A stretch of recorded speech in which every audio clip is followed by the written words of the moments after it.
Hello, everyone. This is Aeon here once again. And I suppose this will be one of the few beginning episodes of what I'm probably going to call Starside chats. It's just going to be chats about various topics that I have personal interests in, and I'll give my personal 2 cents on it. I know that in the internet, those are a dime a dozen, but I feel like sometimes it's better to just discuss what's going on and give people, a general understanding of the situation, helping them to be able to make their own thoughts with my own side opinions here and there. So, let's talk Final Fantasy XIV then. Greatest MMO in the world, the most memed game on existence. God knows you've heard the Heavens word copy pasta enough times to probably strangle some people. God knows that I was, in fact, strangling someone, so that way they can, in order to get them to stop, I played the game. And now I'm here. Level 90, tank main, with an inclination to raiding as I look at Rubicante in the eyes, and I'm like, I can kill you easily, and then get stomped on 50 times. Because that's the party finder. But, in any case, let's talk about the raiding scene most recently. So, Omega Ultimate has released. That's what I'm calling it. I don't know the official name. I'll probably toss it up here on the video, so that way everyone knows that, yes, I did in fact research it afterwards. But this is just off-the-cuff kind of stuff. Obviously, when it comes to high-end ultimates, like, Dragon Song and such, everyone wants in on it. Constantly try and raise the bar to see if they could be able to make it just in time to be able to do it. But many people are wondering, what happened to the world first that just got announced? This unnamed group. Now, for everyone inside of the 14 raiding community, they know exactly what happened. But I'm here to tell you guys from outside in. So, obviously, the world first was supposed to belong to a JP group called Unnamed. A little confusing, but just stick with it. Unnamed initially claimed world first, but only had a photo of the completion area, along with the team, obviously, such, and claimed that they were the ones that finished the raid first. So, naturally, people kind of speculated and were like, hey, where is all the video and all that? Hell, there was even someone being snooty, and initially they defended the JP people, being like, hey, come on. Like, off video raids are common in Final Fantasy XIV. They're not, super common, but they're common enough to where people will give the benefit of the doubt. But, of course, person challenged it, snootily, I will add.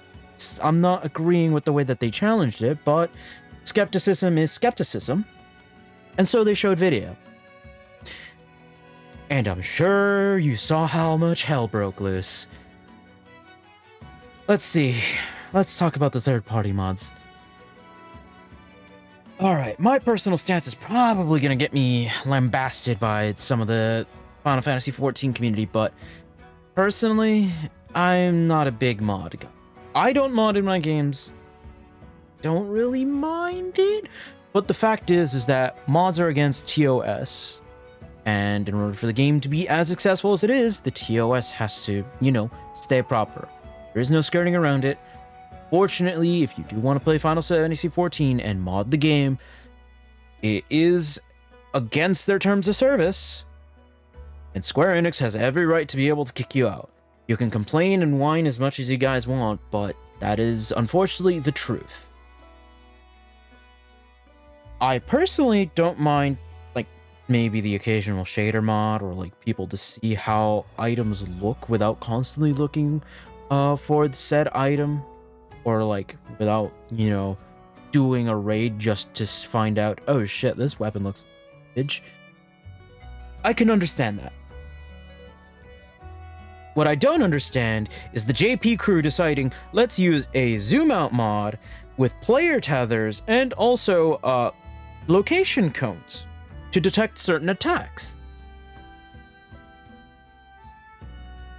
those kind of mods are the mods that I really, really despise. And that's what people are towing the line on. And got Yoshi P's ire and immense disappointment. Not only did he basically orbital nuke dropped the entire fucking raid team, anyone associated with that raid team that, you know, had those mods enabled, completely wiped off the map. They no longer have any of their achievements. Their weapons were forcefully taken away from them because, as the DM said, hey, you didn't earn this legitimately. Toss it out.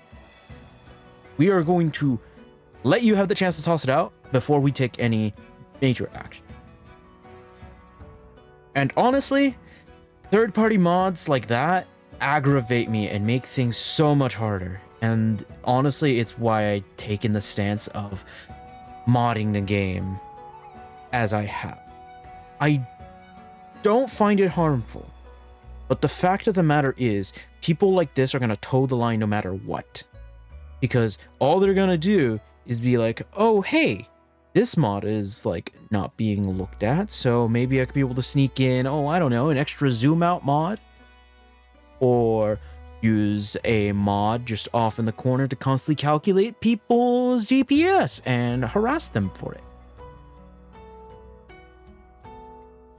I want to say, as paraphrasing what Yoshi P said in his letter, the fact that they're creating these intense raids, essentially, and people are using mods to, at the very least, trivialize it and then complain about the fact that the fight is trivialized,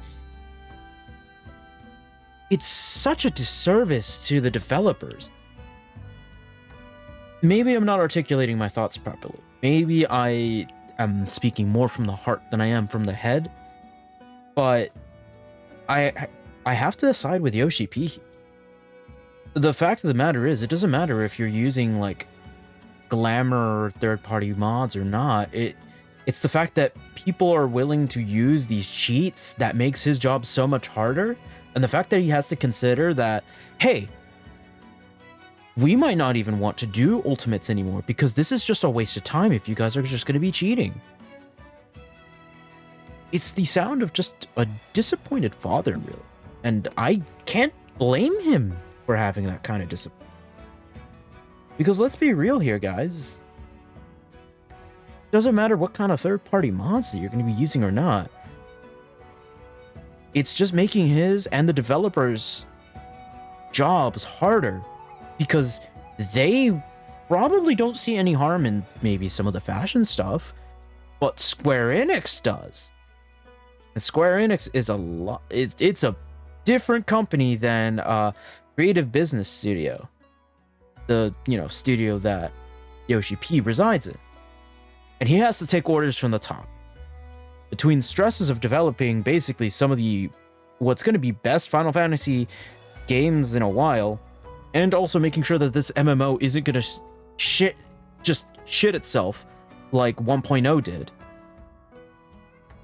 Adding more stress by having players run around flagrantly using mods on video, constantly advertising it in billboard signs, you can see why he's at his limit.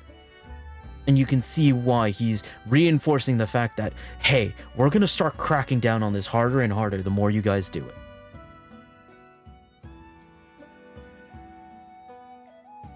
I wish there was a solution that we could be able to implement. Honestly, from my editor, because, I do have, playthroughs that I run through my own editor and such.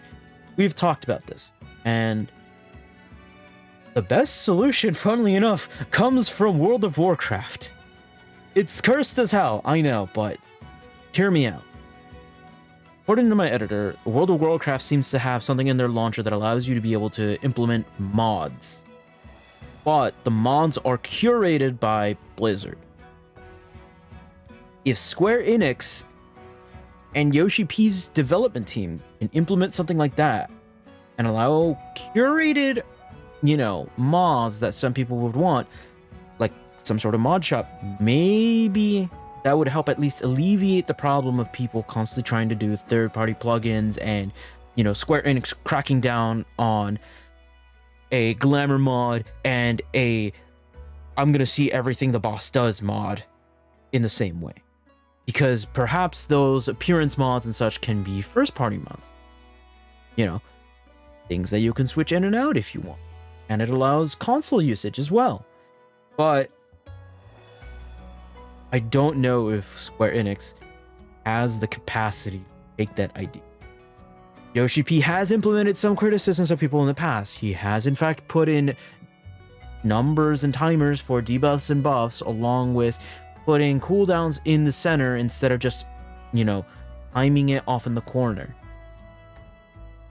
He has done things like that, but these things take time to implement and change to implement, not to mention that he's also juggling a shit ton of things, and the developers right now are probably in making the expansion mode. There is a chance that it could be made, but at the same time, we have to give some patience. Not to say that there aren't criticisms for Final Fantasy XIV. Trust me, there can be criticisms. But at the end of the day, these third-party mods are not helping our case. They're making it seem like we are basically petulant children that want something difficult, but to constantly mod it so that way it's easier for us to complete it is not the solution. I feel very passionate about this game, and I want it to be able to do as good as it does, same as Yoshi P, same as everyone else, same as the raiders, the crafters, same as everyone that casually plays this game.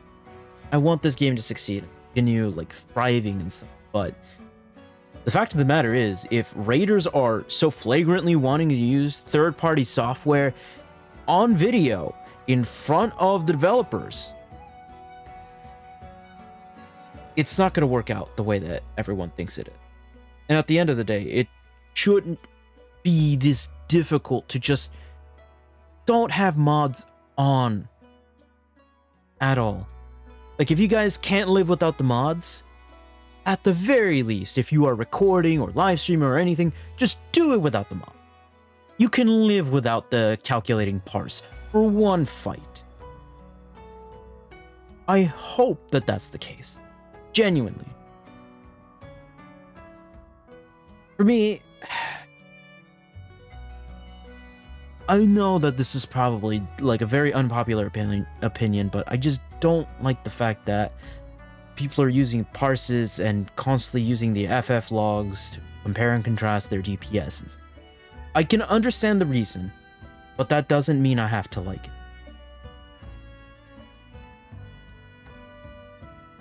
Things like that, they're making Yoshi P's job a lot harder. And as soon as the execs start cracking down on him and forcing him to implement things that they want, that's when this game is over. That's when Final Fantasy XIV starts going down. So this is more of a plea to anything, to any raiders or anything like that. Just stop using mods while you are on stream or whatever, or whenever you're doing a race. Just stop it. Just put it down. Doesn't matter what it is. Because you are making Yoshi P's life a lot harder, and you are going to have Square Enix crack down on this game. This game will not be the same once they crack down on it. Trust me. This was a little bit of a passionate type of video, I suppose. But, well, I suppose that's the only way I could be able to realistically talk about this topic. Because trust me, as much as I want to rant and rave more and more, it'll become incoherent. These are the thoughts that I have.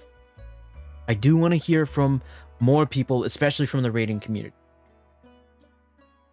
I know that I'm not exactly the most well-versed or probably most, like, loudest voice, but I at least want to hear why people are so insistent on using FF logs and mods and such while they're live. I want to know. I'm fascinated. I'm fascinated by the thoughts that you guys have. Well, enough for this Starside chat. This has been Aeon, signing off.